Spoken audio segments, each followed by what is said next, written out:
আনন্দ।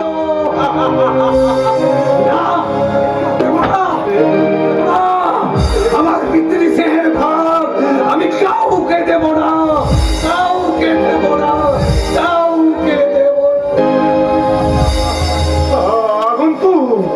চুপ! কি ভেবেছো তুমি আমার দুর্বলতার সুযোগ নিয়ে আমার হৃদয়ে একটা স্নেহের আচর কাটবে, তারপর আমার হৃদয় থেকে সবটুকু পৃথিবীর স্নেহ তুমি চুরি করে নিয়ে পালাবে? খবরদার, এ আমি কাউকে দেব না, কাউকে দেব না, কাউকে। কে ওই আগন্তুক? ওকে দেখে আমার বুকের ভেতরটা মোচড় দিয়ে উঠলো কেন? তবে কি ওর সঙ্গে আছে আমার কোন পূর্ব জন্মের পরিচয়? যে পরিচয় আমাকে দুর্বল করে দিতে চাইছে, যে পরিচয়। কি জয়ন্ত, তুই এখানে? হ্যাঁ, এতক্ষণ হবে আমি তোমাকেই খুঁজছিলাম। আমি জানি কিছু বকুলকে বড় তোমার প্রয়োজন, তাই তো বকুলের সংবাদ পেয়ে তোমাকে আমি জানাতে এসেছি। কই জয়ন্ত? কোথায় আমার বকুল? দিগন্ত তা বকুলের সন্ধান পেয়েছে। দিগন্ত বকুলের সন্ধান পেয়েছে? আমি বকুলের সন্ধান পেয়েছি। তাকে তুই নিশ্চয় উদ্ধার করে এনেছিস দিগন্ত। না রে লোক, তাকে তোর কাছে ফিরে দেওয়ার মতো কোনো ক্ষমতাই যে আমার নেই। দিগন্ত, কি বললি তুই? আমার বকুলকে তুই উদ্ধার করতে পারিসনি রে ভাই? না রে রূপ, আমি পারিনি। কেন পারোনি দিগন্ত দা? তুমি তো একজন পুলিশ অফিসার, আর পুলিশ অফিসার হয়ে নিজেই যদি তোমার বোনকেই উদ্ধার করতে না পারো, তাহলে সাধারণ মানুষ তোমার উপর কেমন করে ভরসা রাখবে বলতে পারো দিগন্ত দা? একজন পুলিশ অফিসারের সাহস আর শক্তি কাল ভৈরবের কাজ চক্ষে বন্ধ হয়ে গেছে জয়ন্ত। কি বললে? কাল ভৈরব? হ্যাঁ, কাল ভৈরব নামে এক ভণ্ড তান্ত্রিক ধর্মের আড়ালে আইনকে গলা দেখিয়ে মাদক দ্রব্য, নারী নিয়ে বিভিন্ন অপরাধমূলক কাজকর্ম চালায়। বকুল সেখানে বন্দী হয়ে আছে। জানতেই যখন পেরেছিস, তাহলে তুই আমার বকুলকে উদ্ধার করে আনলি না রে কেন জয়ন্ত? কাল ভৈরবকে চক্রান্ত করে আমার সমস্ত শক্তি ছিনিয়ে নিয়েছে রে ভাই। সেই কাল ভৈরব কত বড় শক্তিমান দিগন্ত দা, যে একজন পুলিশ অফিসার তার কাছে হার মানতে পারে? তোমরা জানো না জয়ন্ত, ওই কাল ভৈরব কত বড় ধূর্ত শয়তান। আর সেই শয়তানটাকে কায়দা করবার জন্যই চাই সুচতুর কৌশল। আর সেই জন্যই আমি তোমাদের সাহায্য চাই জয়ন্ত। আমি প্রস্তুত দিগন্ত দা, ওই কাল ভৈরবের কার্যকান্ত আমি ডিনামাইট চার্জ করবো। অ্যাটেম বোম মেরে উড়িয়ে দেবো শয়তান কাল ভৈরবের পাপের প্রাসাদ। তারপর তার দেহটাকে কেটে টুকরো টুকরো করে ছিঁড়ে ফেলবো। তাই তো মাস্টার বাবু আমাকে বলেছে, যেখানে দেখিবে ছাই ওড়াইয়া দেখো তাই, পাইলেও পাইতে পারো অমূল্য রতন। তাই তো আমি ছাই থেকে রতন খুঁজছি, রতন। ভালোবাসার আগুনে হৃদয় পড়া ছাই থেকে রতন। যারা নানা খেতে পেয়ে মরছে তাদের দেহ পড়া ছাই থেকে রতন। নেকি সভ্যতার শাসনের শিক্ষা পড়া ছাই থেকে রতন। অসুস্থ স্বাস্থ্য ব্যবস্থার পড়া ছাই থেকে রতন। শিক্ষিত বেকার যুব সম্প্রদায়ের পুড়ে যাওয়া ভবিষ্যতের দুর্ভিক্ষিত ছাই থেকে রতন। যারা গরিব অসহায় মানুষের জীবন টাকার পাহাড় জমাচ্ছে, তাদের এই ক্ষমতার মধ্যে থেকে কিনে নামিয়ে আগুনে উলঙ্গ করে পুড়িয়ে বাঁধবি। তারপর সেই উলঙ্গতার ছাই থেকে আমি রত্ন খুঁজে নেবই নেব। এই রূপ তার জীবনটাকে আর মেঘে ডাকা হয়ে থাকতে দেবে না রে জয়ন্ত। না, দেবে না। তুই দিগন্ত আর বকুলের দেওয়া প্রতিঘাতে আমি একদিন না একদিন অন্ধকারের মধ্যে ঠিক আমার চলার পথ খুঁজে নেবই নেব। এই সমাজে যে সমস্ত পুরুষ মানুষ মেয়েদের ভোগের বস্তু কামনা নিবারণের যন্ত্র ছাড়ার কিছুই ভাবে না, নারীকে যারা বঞ্চনার অবহেলার শিকার মনে করে, নারীর মান সম্মানকে কুলসিত করে যারা উল্লাসে সমাজে মাথা হয়ে দাপিয়ে বেড়ায়, এই সমাজের ভিড়ে লুকিয়ে থাকা সেই সব ভদ্রবেশীদের খুঁজে বের করে আমি ওই উপরওয়ালার কাছে বিচার চাইব, বিচার। আমাদের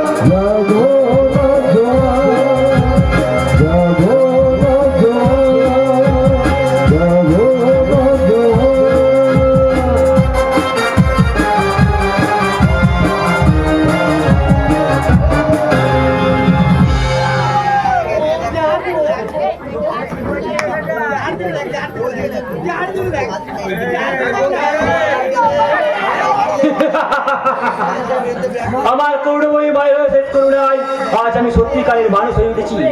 তাই তাই মদের পিয়ারায় আমার চরিত্রটাকে ডুবিয়ে রেখে একটু একটু করে প্রমোশন নিয়ে আমি একেবারে চরিত্রহীন মহাপুরুষ হয়ে গেলাম। কি বর্দা বাবু, তোমার মুখে হাসি অথচ দু চোখ দিয়ে দর দর করে জল ঝরছে। দুঃখ আর আনন্দ যে আমার জীবনটাকে নিয়ে মাঝামাঝি খেলছে দয়ালদা।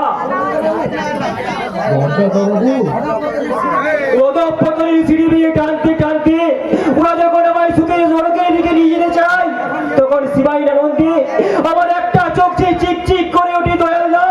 তোমার তেমনি আবার ফিরে আসা সুখের স্বর্গদ্বার থেকে তাকালে আমার আরেক চোখে যে বেদনার অশ্রু ধারা ঝরে পড়ে দয়ালদা, বেদনার অশ্রু ধারা ঝরে পড়ে। তোমার আবার কিসের দুঃখ বর্দা বাবু? লক্ষ্মী প্রতিমার মতো স্ত্রী পেয়েছো, লক্ষণের মতো ভাই পেয়েছো, তবু রামের মতো দাদা হতে পারলাম কোথায়? তোমার লক্ষ্মী প্রতিভার মতো বহুতি মনির যথাযোগ্য মর্যাদা দিতে পারলাম কোথায়? তার জন্য বৌদিমণির এতটুকু দুঃখ নেই। শুধু তুমি মদটুকু ছেড়ে দাও। মদ খা ছেড়ে দেবো? হ্যাঁ, ছেড়ে দেবে। মদ যে শরীর আর মনের সর্বনাশ ডেকে আনে। কথাটা কোন হারামজাদা বললে না? জুতো মেরে আমি তার মুখকে ভেঙে দেবো। গিন্নিমা, মা, বাবা দি ভুলো ওর কথায় কান দিস না। এই দেখ বাবা, আমি তোর জন্য এক বোতল দামি মদ নিয়ে এসেছি। কি গিন্নিমা, কি আপনি মা হয়ে বড়দাদা বাবুর জন্য মদ আনলেন? হ্যাঁ এনেছি, তাতে কি হয়েছে শুনি? চমৎকার মা, চমৎকার। তোমাকে ভক্তি ভরে একটা প্রণাম করি। বড়দা বাবু, তুমি সেই সঙ্গে আমি ভগবানের কাছে প্রার্থনা করে বলি, ওগো ঠাকুর, এমন মা যদি তুমি যেতে ঘরে ঘরে পাঠাও, তাহলে এই সোনার দেশটা একেবারে সোনার হয়ে যাবে, সোনার।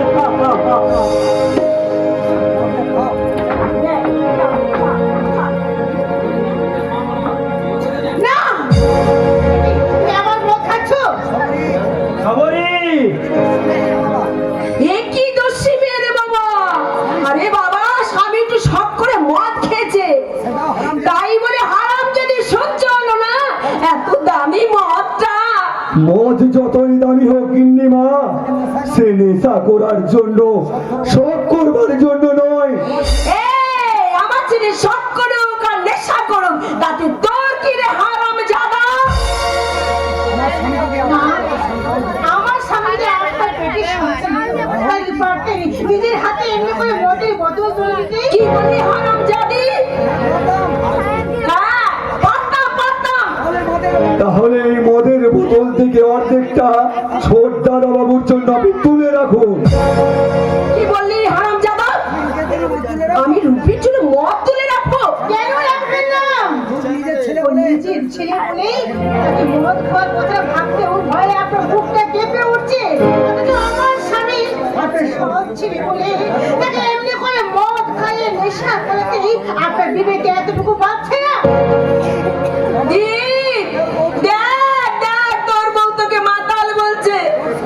তোর স্বামী আমাকে এইভাবে অপমান করছে, তবু তুই এখনো চুপ করে থাকবি? এই শয়তানি, আর একটা বাজে কথা বললে মেরে আমি তোর মুখ ভেঙে দেব। ওগো, ওগো, এ তুমি কি বলছো? এ সবাই চক্রান্ত করে তোমার সর্বনাশ করতে তোমাকে এমনি বাজে নেশা ধরিয়েছে। যদি কিছু হয় তাহলে আমি কি নিয়ে বাঁচবো গো? আরে বাঁচবি কি মরবি সে কথা জানার আগে দে বোতলটা বাইরে বলছি। আমি কিছুতে দেবো না, কিছুতেই দেবো না। কথা শোনো বড়দা, তুমি একটু বোঝার চেষ্টা করো। চুপ, আর একদম কথা বলবি না। দে বোতল দে বলছি। কিছুতেই দেবো না, কিছুতেই না। কি বলছিস তাহলে?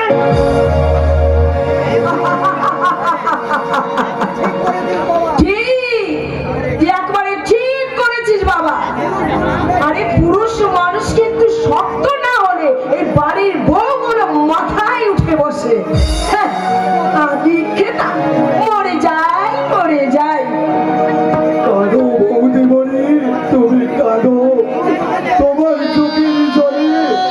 তোমার দাদা বাবু রথপথরের পথটা বিচিল হলে তবেই হয়তো তাকে তুমি বেরোতে পাবে, নাহলে সব শেষ হয়ে যাবে গো দেওরে, সব শেষ হয়ে যাবে, সব শেষ হয়ে যাবে।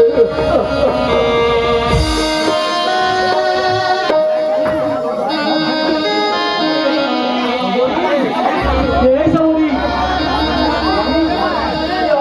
মারলাম না।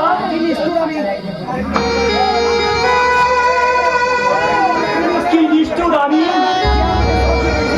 যে আমাকে সবচেয়ে বেশি ভালোবাসে আমি শুধু তাকে দুঃখই দিয়ে যাচ্ছি। আচ্ছা আচ্ছা সবরি, তুমি কি পারো না তোমাকে এই দুঃখ, এই আঘাত দেওয়ার অপরাধে আমাকে ভীষণ শাস্তি দিতে? বাবু না, তুমি কথা বলো না। না সবরি না, তুমি আমার অভিশাপ দাও। যে হাত দিয়ে আমি তোমার আঘাত করেছি সেই হাত দুটো যেন আমার চিরতরে পঙ্গু হয়ে যায়। যে মুখ দিয়ে আমি কথা বলেছি সেই কণ্ঠ যেন আমার স্তব্ধ হয়ে যায়, স্তব্ধ হয়ে যায়। বাবা, তুমি চুপ করো, তুমি চুপ করো। কোনো আঘাত লাগেনি, কোনো কষ্টই হয়নি আমার। সবরি হায়রে আমি কতখানি ভালোবাসি তোমায়, বুঝবে সেদিন যেদিন তুমি বাসবে ভালো আমায়। হায়রে আমি কতখানি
জীবনের সুর শুধুই বেদনা বেদুর, শুধুই বেদনা বেদুর, শুধুই বেদনা বেদুর। না না গো না, তোমার আমার জীবনের সুর এমনি করে থেমে যেতে পারে না। আমি সব সুরকে বিচ্ছিন্ন করে আবার আমি তোমাকে আমার জীবনে ফিরিয়ে আনবো গো। আবার আমি তোমাকে আমার জীবনে ফিরিয়ে আনবো।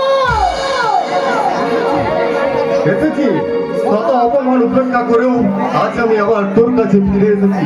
কেন কেন এসেছো বাবা, কেন এসেছো? তোমার অপমান কি আমার বুকে এতটুকু বাঁধে না? যাও বাবা যাও, তুমি এক্ষুনি এখান থেকে চলে যাও, তুমি চলে যাও। কেন রে মা, তোর ওই শাশুড়ির চাওয়া টাকাগুলো দিতে পারিনি বলে তুই অভিমানে আমায় তাড়িয়ে দিচ্ছিস? না না বাবা না, তোমার উপর কোনো অভিমান আমার নেই। শুধু শুধু আমাকে হাত জোড়া করে অনুরোধ করছি, তুমি এক্ষুনি এই বাড়ি থেকে চলে যাও বাবা। তুমি আর কোনোদিন এসো না বাবা, তুমি আর কোনোদিন এসো না। আমি চলে গেলে যদি তুই শান্তি পাস তাই যাচ্ছি সবারই, তবে আর কখনো আসবো না। তুই দেখিস আর আমি এখানে কখনো আসবো না। আপনি এক্ষুনি চলে যাচ্ছেন? একটা জরুরি কাজ আছে মা। আজ আপনাকে আমি আর কোনো কাজ করতে দেব না। তুমি কি ওনার একা আদর খাবেন?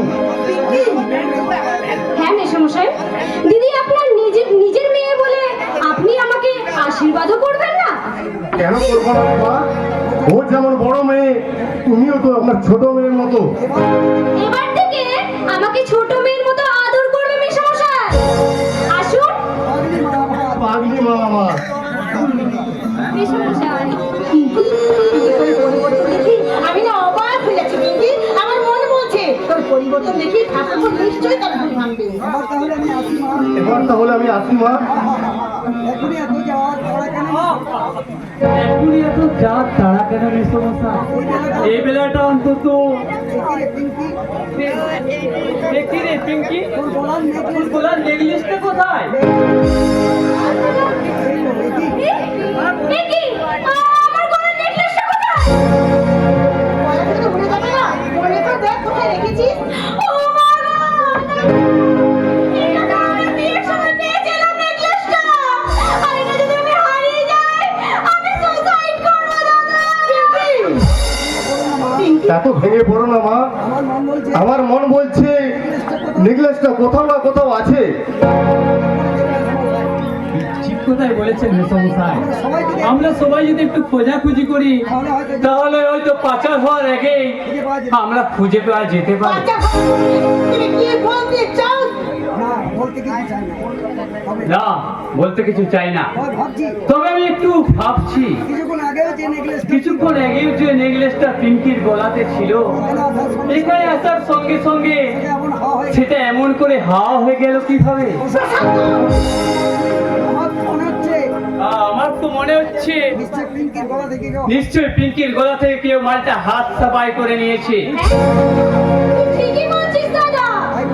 তাই আমি বলছিলাম আমি কি একবার এই মেসমশাই ব্যাগটা সার্চ করে দেখবো। প্রশান্ত, ভাষা সংযত করে কথা বলো প্রশান্ত। তোমার বোধহয় জানা নেই আমি ছিলাম একজন শিক্ষক, আর একজন শিক্ষকের আদর্শ আর রুচিবোধ সম্পর্কে তোমার নিশ্চয়ই ধারণা আছে। আরে দাঁড়ান দাঁড়ান, এত কথার কি আছে? দাদা যখন বলছে তখন একবার দেখে নেই। এটা দেখলে কি মহাভারতের অশুদ্ধ হয়ে যাবে? ধনী লোকের সামান্য অসম্মানী বড় দুঃখের পিঙ্কি, তাই বলছি। আরে দাঁড়ান দাঁড়ান, এটা আপনার ক্লাসরুম রয়েছে, আপনি লেকচার ছাড়বেন। দেখেন ব্যাগটা দেখেন।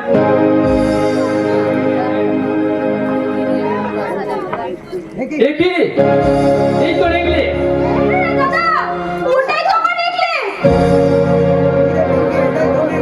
এই হ্যারি পিঙ্কি, এটা তো নেকলেস। হ্যাঁ দাদা ওটাই তো আমার নেকলেস। তাই তো ভাবি ব্যাগটা সার্চ করাতে কিসের এত আপত্তি? জি জি জি জি মেসমশাই, আমি তো আপনাকে বাবার মতো শ্রদ্ধা করতাম।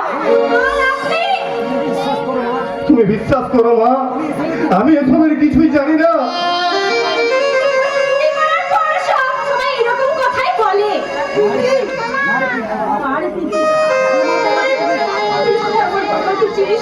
আমার বাবা না খেতে শুকিয়ে মরলেও তুমি কখনো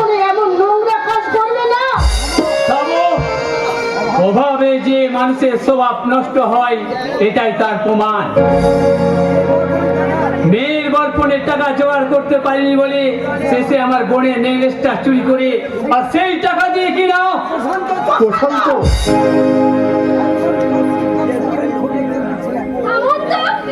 এখন তো শিক্ষক সেজে অনেক লেকচার দিচ্ছিলেন। বলছি, কোন স্কুলে আপনি পড়াশোনা করেছেন, এমন ভাবে আপনি চুরি করলেন? বলো না মা, আর তুমি অমন করে বলো না।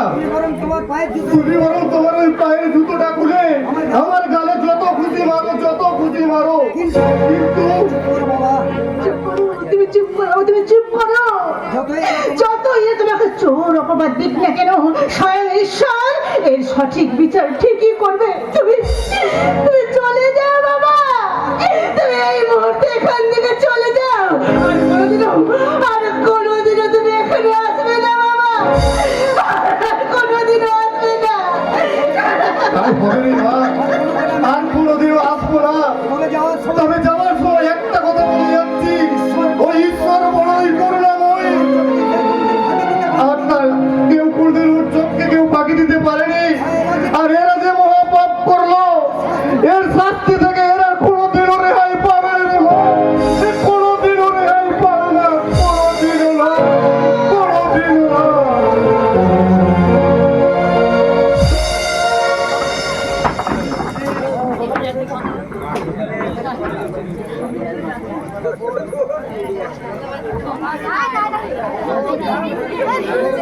শয়তান কাল ভৈরব বকুলদিকে বিদেশে পাচার করবার জন্য মতলব করছে, কিন্তু না, তা আমি কখনোই হতে দেব না। আমি আমার নিজের জীবন দিয়েও বকুলদিকে যেমন ভাবে রক্ষা করবো। আর কতদিন তুমি আমাকে রক্ষা করবে গঙ্গা রানী? আমি কি এখান থেকে কোনোদিনই বেরোতে পারবো না। জানি না দিদি, কতবার কত চালাবাজি করে আমি তোমার ইজ্জত বাঁচিয়েছি, কিন্তু আজ আমার বড় ভয় করছে দিদি। কেন কেন গঙ্গা, কেন? প্রতিবারই তো আমি ওই কাল ভৈরবকে মদের সঙ্গে তোমার দেওয়া ঘুমের ওষুধ মিশিয়ে ঘুম পাড়িয়ে রাখি, তাহলে আজ কেন ভয় করছে? না দিদি, কাল ভৈরবের চেয়ে আজ তুমি বড় বিপদে পড়তে চলেছো দিদি। বিপদ? গোপন খবরে জানতে পারলাম প্রশান্ত বাবু বিদেশ থেকে লোক দিয়ে আসছে তোমাকে বিদেশে পাচার করবার জন্য। সে কি? শুনতে খারাপ লাগলেও আর একটা কথা বলছি দিদি, আজকের সমাজে মেয়ে হয়ে জন্মানোর চেয়ে এই হিজড়ে হয়ে জন্মানো অনেক নিরাপদ দিদি। আমরা সমাজে হাসির খোরাক হলেও তোমাদের মতো ইজ্জত হারাবার ভয় আমাদের নেই দিদি, ইজ্জত হারাবার ভয় আমাদের নেই।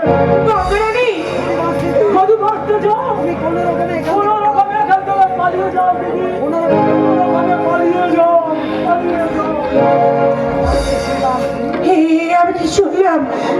আমি কি শুনলাম আমাকে বিদেশে পাচার করে দেওয়ার জন্য ওই প্রশান্ত বাবুর লোক এসেছে? হ্যাঁ, তুমি ঠিকই শুনেছ সুন্দরী, ওই প্রশান্ত বাবুই আমাদের একমাত্র এজেন্ট। তোমাদের মতো সুন্দরীকে মোটা টাকার বিনিময়ে বিদেশে বিক্রি করায় ওর আসল কাজ। আজ রাতেই তুমি বকুল থেকে মিস বুলবুল হয়ে একবারে কাবুলে পাচার হয়ে যাবে। শয়তানের দল, তা তোরা কিছুতেই পারবি না, কিছুতেই না। আমি বিষ খেয়ে মরবো। তো বিষ খাওয়ার আগে আমাদের গুরুদেব তোমাকে বাইরে নিয়ে যাবে।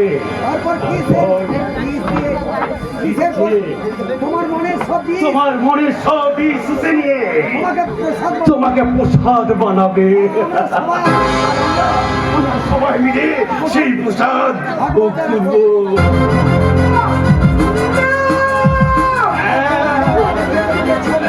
তারপর তোমাকে আমরা সবাই মিলে চেটে পুটে ছবড়া করে প্যাকিং করে বিদেশে পাচার করে দেব।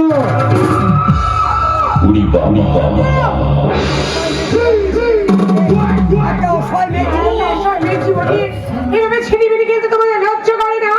লজ্জা লজ্জা কি তোমাদের বাবন নয়? তাদের ইজ্জত কি তোমাদের ইজ্জত নয়? বলো তুমি আমাকে, আমি যদি তোমার নিজের মায়ের পেটে মরে দাও, তুমি যদি পারতে আমাকে এভাবে কষ্ট দিতে বলো? কষ্ট না করলে কৃষ্ণ পাওয়া যায় না।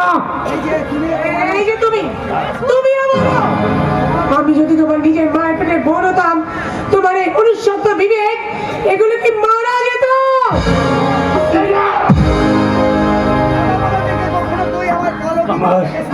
আমার কারো মনটাকে তুই কখনো সাদা করতে পারবি না রে।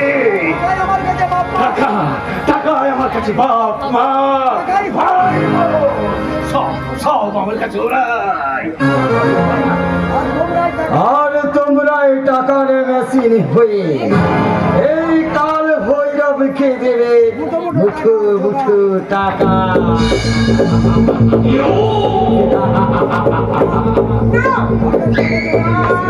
আমি আপনার টাকা জোগানোর বেশি কখনোই হব না। তার জন্য আমি নিজের জীবনটাকে কখনোই পণ্য করব না। আপনি আমাকে ছেড়ে দিন, আমি আপনার পায়ে পড়ছি। আপনি আমাকে ছেড়ে দিন। আমার স্বামী আছে, সংসার আছে। আমার যে স্বামী আছে, সংসার আছে। স্বামী সংসার তোমার জীবনের সার থেকে সমস্ত সারটুকু কেড়ে নিয়ে তোমাকে আমি রঙে বাহারের গোলাপ বানাবো। আর যে গোলাপের কানে বিদেশ থেকে ছুটে আসবে ওই মধু করি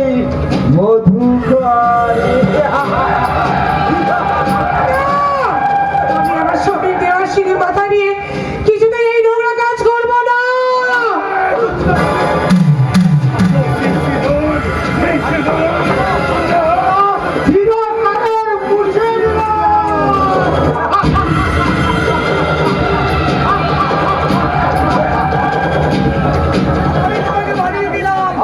আমি তোমাকে বানিয়ে দিলাম বকুল থেকে মিস বুলবুল। না! হতে পারে না। না, না, না, কিছুতেই নয়, কিছুতেই নয়। না, না,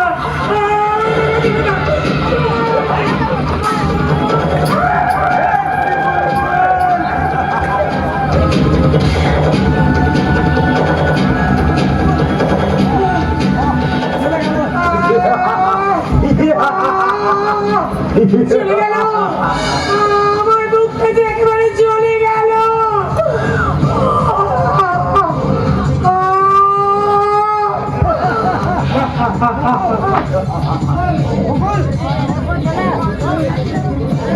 বকুল বকুল যে মরে গেছে, আর এই বকুলের ছায়া থেকে জেগে উঠেছে রাতের মক্কি রানী মিস বুলবুল।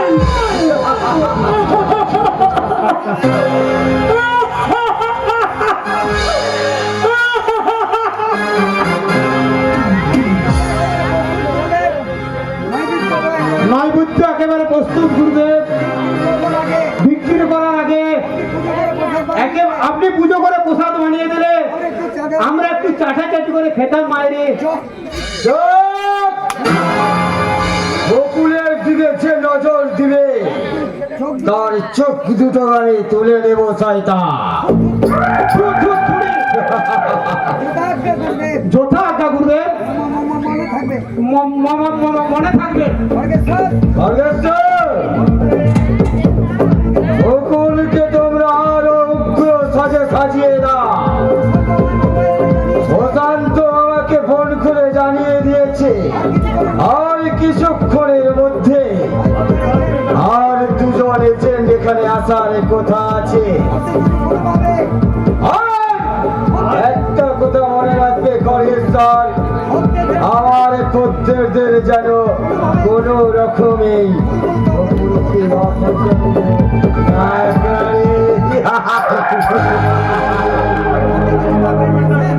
আপনি কিছু ভাববেন না স্যার। সাজাবো কেউ দেখলে আপনার উপরই নজর দেবে। কিন্তু যদি আমার নজর লেগে যায়, ওরে বাবা তার যে বরণ আমি চোখ বেঁধে কান্ডারির মতো চোখকে পটি বেঁধে ভিতর রাষ্ট্র সেজেই থাকবো।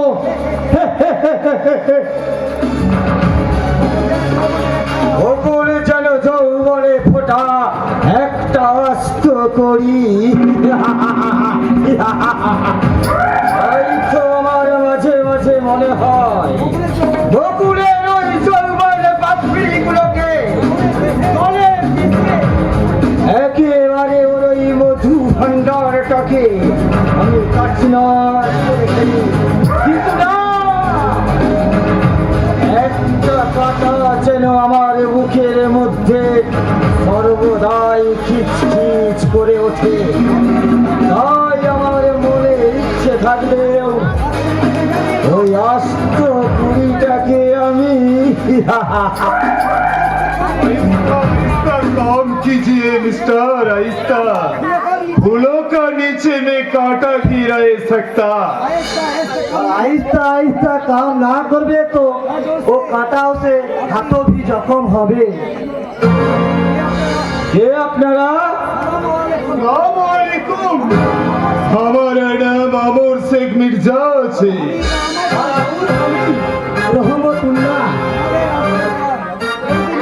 हमारे अंदाज गलती ना हो जाए तो आप निश्चय काल भैरव আছে। अमर शेख मिर्जा रहमतुल्लाह शांत चटर्जीর সঙ্গে কি আপনার রিয়াসার কথা ছিল? हाँ हाँ जी हाँ, ধন্যবাদ।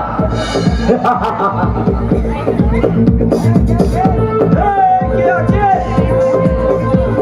নাচের জন্য কিছু ঠান্ডা গরম नहीं नहीं मिस्टर, हम लोग किसी को हाथों से कुछ भी गिरे ना। मिस बुलबुल का हाथों से थोड़ा स्कॉच पीवे, स्कॉच। ও মালটার নামও দেখছি তাহলে আপনার জানা হয়ে গেছে। पोसा तो बाबू से हम लोग कुछ जानिए लिए थे। और केनो न जाना बे साहब, जिस माल को सौदा करते आसी आज के उस माल के बारे में अच्छा जान पहचान बहुत जरूरी है साहब। খুব ভালো করে জান পহচান করো, আর দরকার হলে মিস বুলবুলকে আমি সারা রাত আপনাদের সেবায় লাগিয়ে দেব। এই কে আছে? মিস বুলবুলকে এখানে পাঠিয়ে দে। এই বুলবুল, মিস বুলবুল, মিস বুলবুল।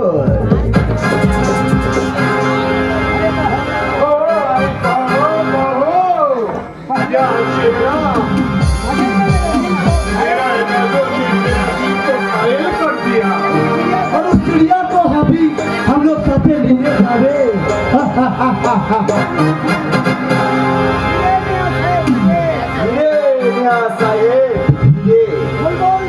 বুলবুল, তুমি আমার মেহবানদের দারুণ ভাবে খুশি করিয়ে দাও।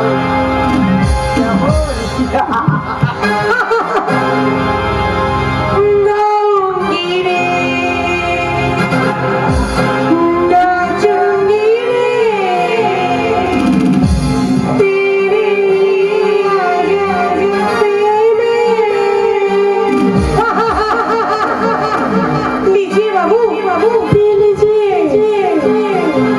गाऊंगी रे, नाचूंगी रे, तेरे लिए आ गया।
পরিচয়টা আপনারা নিয়ে নিন মেয়া সাহেব।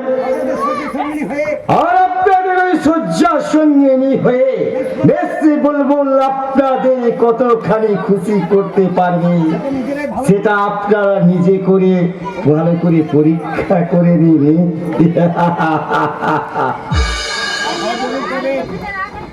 हाँ जरूर करबे। अरे ओ बुलबुल तुमको हमारा बहुत पसंद আছে बिल्कुल नहीं तुमको हमारा बिल्कुल न दूर में रहे ना हमारा बिल्कुल पसंद ना अच्छे आ जाओ मेरा पास आ जाओ बुलबुल খবরদার! একদম আমাকে সময় না বলে দিচ্ছি। ওই শয়তানটা আপনাদের কামনা বাসনার জন্য আমাকে দিয়ে গেলেও আমি কখনই আপনাদের কামনা বাসনার শিকার হব না।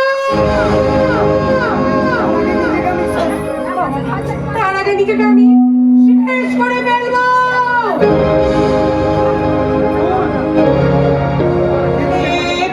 কে তুমি? তুমি আমার এই নামে ডাকলি করে? কে তুমি? বলো বলো, সত্যি করে বলো, তুমি কে? তুমি আমাকে চিনতে পারলে না বকুল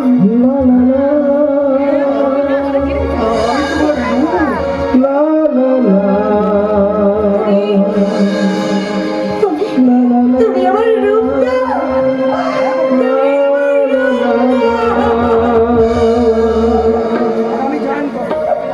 আর আমি জয়ন্ত। জানেন তো তোমরা এখনই আমাকে এখান থেকে নিয়ে চলো, নইলে ওরা যে আমাকে মেরে ফেলবে।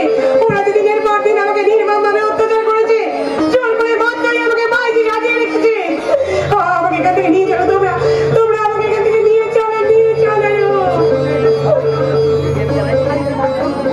আমি ইচ্ছে করলে এদের সবাইকে আমরা টুকরো টুকরো করে দিতে পারতাম বকুল বিগততার পরামর্শ মতো বকুলকে হয়তো আরো কয়েকটা দিন কষ্ট করে কাটাতে হবে। আর কষ্ট করতে হবে, কিন্তু কেন? হ্যাঁ বকুল আমি তোমাকে এই মোবাইল ক্যামেরা দিয়ে গেলাম এর সাহায্যে তুমি এখানকার সমস্ত ছবি গোপনে তুলে রাখবে কিন্তু তার আগেই যদি তোমার বকুলের কোনো সর্বনাশ ঘটে যায়, তাহলে ওই কাল ভৈরবের কালো প্রাসাদ আমি ভেঙে গুড়িয়ে দেবো বকুল এবার চলো রূপদা, আর এখানে বেশিক্ষণ থাকাটা নিরাপদ নয়। তোমরা এখনই চলে যাবে। হ্যাঁ বকুল পিঙ্কির দাদা প্রশান্তর যে এজেন্টদের এখানে আনার কথা ছিল দিগন্ত তাদের অ্যারেস্ট করে আটকে রেখেছে আর সেই ছদ্মবেশ ধরেই আমরা এখানে এসেছি তাহলে তোমরা এখনই এখান থেকে চলে যাও। আর যে দায়িত্ব তুমি আমাকে দিয়ে গেলে তা আমি যথাসাধ্য পালন করার চেষ্টা করব।